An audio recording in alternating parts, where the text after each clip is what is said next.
Sanam nyanyeli anjomiye ᱤᱧ ᱠᱷᱚᱱ ᱢᱟᱨᱟᱝ ᱜᱚ ᱵᱟᱵᱟ ᱫᱟᱹᱭ ᱫᱟᱫᱟ ᱛᱟᱠᱚ ᱫᱚ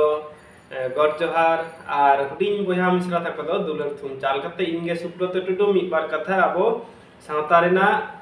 ᱟᱵᱚ ᱯᱟᱹᱨᱥᱤ ᱨᱮᱱᱟᱜ ᱠᱟᱛᱷᱟᱧ ᱜᱟᱞᱢᱟᱨᱟᱣ ᱟᱸᱡᱚᱢ ᱟᱵᱚᱱᱟ। ᱛᱚ ᱠᱟᱛᱷᱟ ᱵᱚᱱ ᱧᱮᱞᱟ ᱱᱚᱣᱟ ᱡᱮ ᱟᱹᱞᱤᱧ ᱟᱹᱵᱤᱱ ᱨᱚᱲ ᱟᱹᱞᱤᱧ ᱟᱵᱮᱱ ᱱᱚᱣᱟ ᱨᱚᱲ মানে যথেচ্ছ ভাবতে মানে যা ইচ্ছে তৈ ভাবতে ব্যবহার এদাবন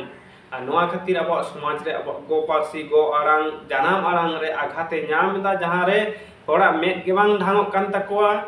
শিক্ষিত হড় মারাং মারাং লাটু হড় চেদ হবা কো মনেয়াক কানা অথচ লইয়েক কান তাবনা কো পার্সি দুলড়িয়ে পার্সি গো দরদিয়ে এমান এমান তেমান তেমান এনখা আদৌ চেদ চিকাক কানা পার্সি বন যতন জোগাও দা আদৌ bang mid do huyuk kana aling aben grammar se mena ronor jahan do parsi re ronor tahena bhasha re grammar tahena byakoron tahena tale aling aben ape noa kodo byakoron rena ho ongsho kana mane byakoron rena ongsho kana mi se ar mi se do serwa rena ঠিক গিয়া যখন serwa re aling aben ব্যবহারoa undo mi hor re ব্যবহারoa যখন mi hor re ape abo noa ব্যবহার undo serwa re chalak kana ঠিক গিয়া grammar সে রনর সে ব্যাকরণ রে যখন মি হর রে আবেন আলিংএম ব্যবহার উনা দো গ্রামার রে তো বাং হইলে না উনা দো serwa রে না চালাও না মি হর রে যদি আপে আবো বন ব্যবহারা মানে ব্যবহারা কিন তাহলে উনা দো ব্যাকরণ রে না অংশ দো বাং কানা উনা দো serwa রে না অংশ কানা নাপা সাই আজম তাবন পে বুঝ তাবন পে ঠিক গিয়া ওকে নিতো বন ñel lage mi bar hor katha mane sur re jaha bon ñel kada ñel hui na ona ge na in lei tabona menka unkin moto do bang adi hor adi jayga re adi hor ko ব্যবহার tabona nungka kate to sur dire jaha ñel na ona ge singrei soren nyum urum miti serenie kan tabonai uni interview ko hataw kate didi bangla re chachalai je tahe kana oboni murmu तो बना हर की उरुम किना बना हर के contact number हमें आ phone लेखान phone करते समाधान गान को आ जेहेतु सोशल मीडिया रे कानते आड़ा कना सोशल मीडिया रे इन हुई रोड़े तबना जो हर बड़ाय खातिर ते तो नोडे हो एतहब कदा किन आलिंग आबेन आते ओके तो बांग पुष्टे लेना इन हबो इन बुझ दाड़ेदा नकिना सगई दो चेद लेकाना बांग दो बांग किन उरुम होते जहां को लई तबना जहां दाबी दा को जुक्ति को एम कदा जे बांग उपरुम हर दो आलिंग आबेन आते को रोड़ा को सम्मान एम होते हे तो मिटी बांग बुझलिना बांग दो ग्रामार से लेकाते किन रोड़ के बांग दो ना serwa सगई लेकाते किन रोड़ के उनके जुदी serwa सगई ते रोड़ हुई को ताले मिटी कथा लईया दरकार ताहे कना जे बाहनार या कना लिन से हुंहार या कना लिन नंकना लई लागती ताहे कना तो जाके ओय जे बारिया जायगा बाबन फरक दाड़े कना बाबन बेगा दाड़े कना नोते अब पारसी लापा लंडक कना पारसी धर्मजक कना दुर्बलक कना चपदक कना चकड़े कना क्षति कना खेयक कना हे नोआ जायगा अब बाबन बुझ दाड़े कना नितो बन ñel लगे खाटोते बांग्ला रना जदि कॉपी पेस्ट दाबन मेन दो मी हिसाब ते ñel का अनुकरण को आबन हर आबो आरे दो उनका जायगा तो बांग ताहे कना सम्मान आलादा काते एम लगा ओके तो ñel लगे बन बांग्ला रे আপনি কেমন আছেন আম ওকালকা মেনামা মানে আবেন ওকালকা মেনা বনা যাকে তাহলে আপনি হিসাবতে যদি আবেন বন লইয়া আপনি কেমন আছেন উনি চেয়ে লইয়া আমি ভালো আছি তাহলে আপনি কই আমি রে রুড় হে না ওই বারিয়া আপনি কই আমি কই আপনি হেসে তাহলে আবেন কই তো আলিং রে তো বাং হিজুয়া তো আবেন কোন তো ইñ রে গে হিজুয়া মেনখান ইñ রে তো বাং হিজু কোনা আলিং রে হিজু কোনা আলিং নাপায় মেনা আলিং कोई नपाय मेना चांदो बंगाय बाड़ाय ओके तो नय नोडे जहां उना हो सठिक भावते बांग कॉपी पेस्ट लेना बांग अनुकरण लेना हिंदी रे हो उनका के बांग्ला हिंदी उंडे पनार के उनका तो निजे निजे ते सम्मान एम दो का लेका चेद हुयुक कना नोआ कदो निजे निजे ते सम्मान एम माने हर बाको एमुन इन निजे ते सम्मान एम जमवा नापाय कथा कना तो ओके लांदायाम से भावना तो नॉय नोंका बेपार टाक कना तो ताहले इतो आरो बन नेल लगे आबेन आलिᱧते आदि चेहरा बन रोड जong कना नापाय कथा कना एरपर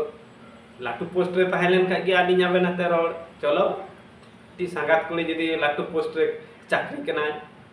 आलिኝ आबेन आते एम रोड़े बन रोड कोवा बन सम्मान एम कते पचो संगात कुली दो सुपुर सगई कना संगातिया दो परे बापला हुई दाड़े ताले नय जे आलिኝ आबेन चितान रे आलिኝ आबेन रपड़ गालमाराव चितान रे कि बापला सगई गोड़ा तो बनावेना तो नोते बाहनारिया अजनारिया जहां मेना को से हपन एरा जमाई गंके उनकु रे हो आलिኝ आबेन रना रपड़ मेना तो नोते हो हुई हचोवान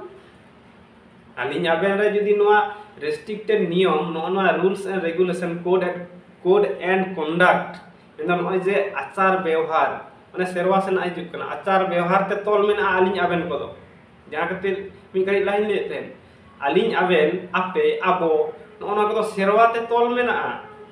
ओके सेरवा ते तोल मेना नोंडे दो बापला सगई नमकना सगई जहां को ओडे बांग चालुआ बांग चलाव दाड़ेया जदी चलाव कना ओना दो जहां तक को ले बिटलेहा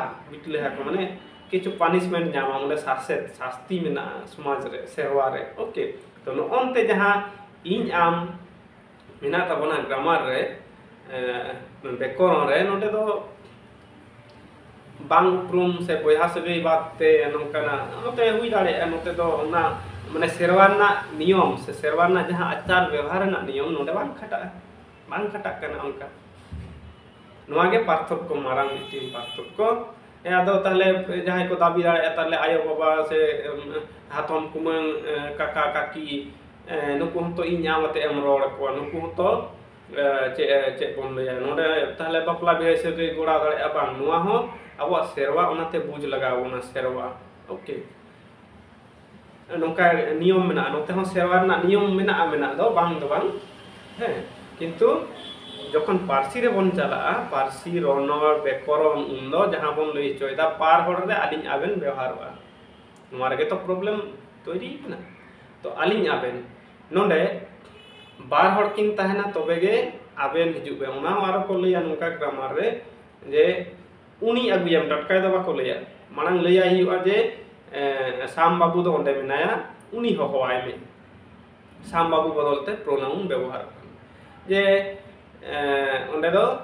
Lalu nyutum te seta miti menay talaya uni hohoay me poilo nyutum lay laga tarpore unia che bon lay da pronoun nyunum unyum nongkana ko lay tabon se on kana kata to no ko erpor mi hor re abin babon ব্যবহার দাড়েয়া grammar से no बेकरण लेकाते are टटका के आबेन हिजु बे no बाबन लay दाड़ेया mi hor एवं बार हर रे लई दो लई किंतु फॉर्मल नियम लेकाते माने सठिक नियम लेकाते पहले लई हुआ राम और शाम आबेन हिजु बेन nyutum nyum परे प्रोनाउन व्यवहारवा एमनी पहलो लाइन रे जखन वाक्य बन ओला हैं बांग ओलआ प्रोनाउन पहलो रे बांग हिजुआ पहलो नाउन उनिया बदलते आदो प्रोनाउन प्रोनाउन व्यवहार इदिया नोनका कथा तो नोनका आदि गान असुविधा मेना जहां दो को मे लुतुरा ताबन कना आपे हो आलोपे मे लुतुरा दरकार बानुआ पारसी दुलड़िए nyutumते दोनाबन कुचुड़ाबन किंतु पारसी ना दो